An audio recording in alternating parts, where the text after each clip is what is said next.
در سوره توبه آیه 51 الله سبحانه و تعالی می‌فرماید که بگو ای محمد، بگو قل لن یصیبنا الا ما كتب الله لنا، به ما هیچی نمیرسه مگر آنچه که الله سبحانه و تعالی برای ما نوشته.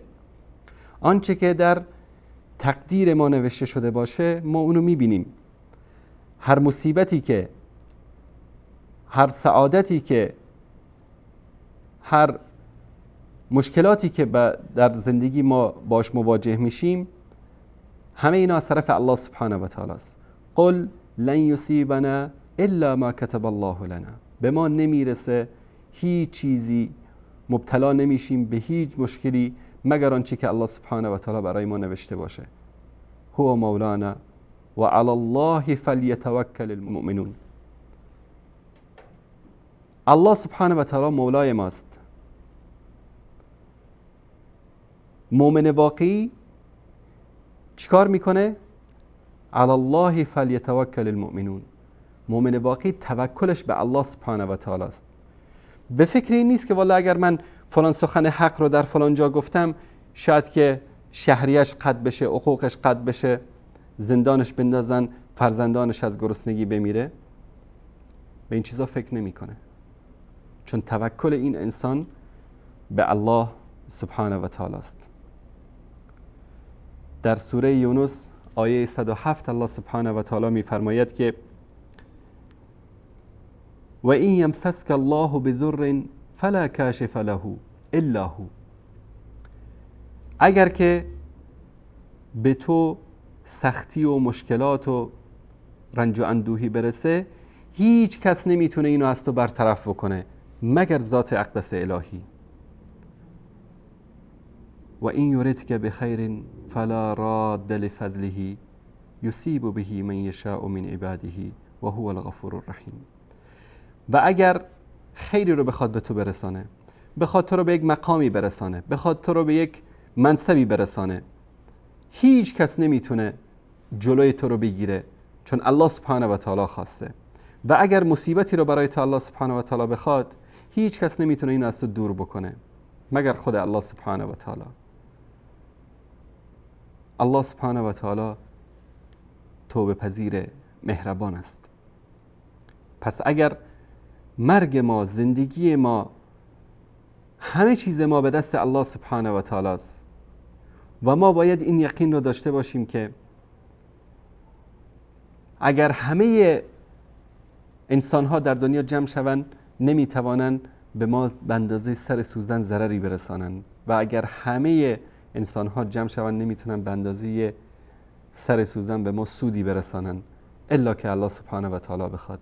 اگر این ایمان واقعی رو داشته باشیم، هیچ دعوتگری، هیچ موحدی، هیچ ملایی، هیچ داملایی، هیچ انسان مؤمنی از کفار و از مشرکین و از زنادقه و از ظالمین مستبدین نمیترسه، چون یقین داره که مرگش، زندگیش، همه چیزش به دست الله سبحانه و تعالی است، چون با خودش عهد کرده که ان صلاتی و نسکی و محیای و مماتی لله رب العالمین، همه عبادت های من، مرگ من، زندگی من، همه چیز من برای الله سبحانه و تعالی است.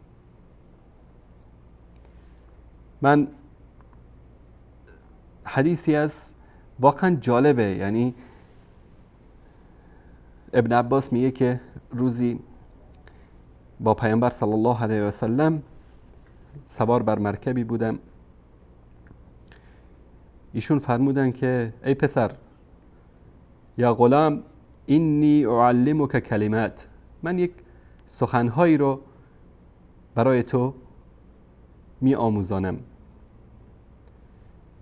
احفظ الله یحفظک، الله سبحانه و تعالی رو در زندگی خود همیشه به خاطر داشته باش، حفظ بکن در زندگی خود، الله سبحانه و تعالی تو رو حفظ میکنه. احفظ الله تجده تجاهک، الله سبحانه و تعالی رو به خاطر داشته باش، الله سبحانه و تعالی رو همیشه در مقابل خود خواهی یافت. اذا سألت فاسأل الله، اگر خواستی فقط از الله بخوا. و اذا استعنت فاستعن بالله، اگر مدد خواستی فقط از الله مدد بخوا. واعلم، بدان، ان الامه لو اجتمعت على ان ينفعوك بشيء لم ينفعوك الا بشيء قد كتبه الله لك.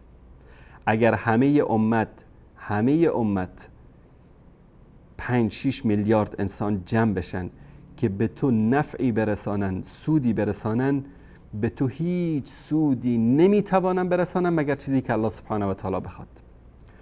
ولو اجتمعوا على ان يضروك بشيء لم يضروك الا بشيء قد كتب الله عليك.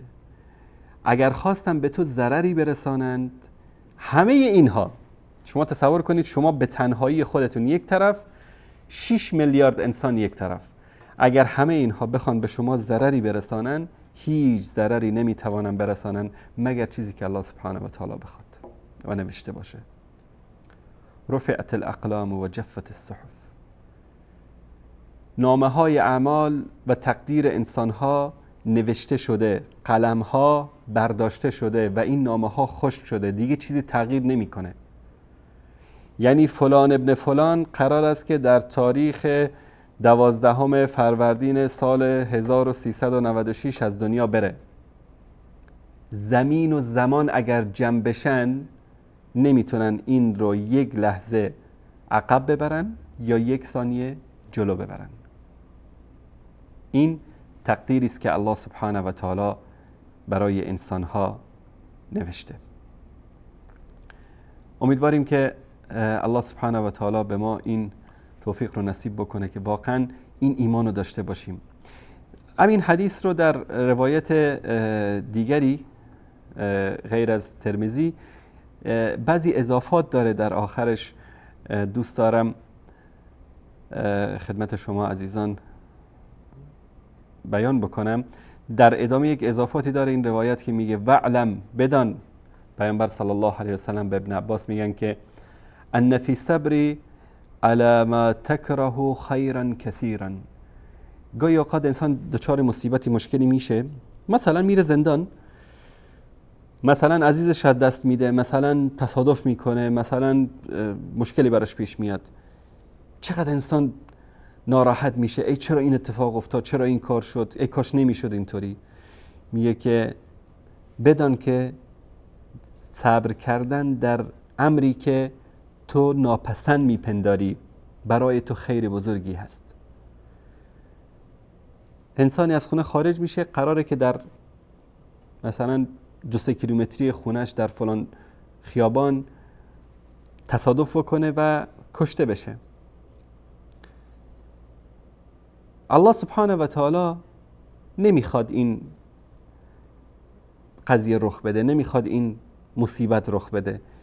میاد چون همه چیز به دست الله سبحانه و تعالی است. هر طوری که بخواد فقط کافی است که بگه کن فیکون.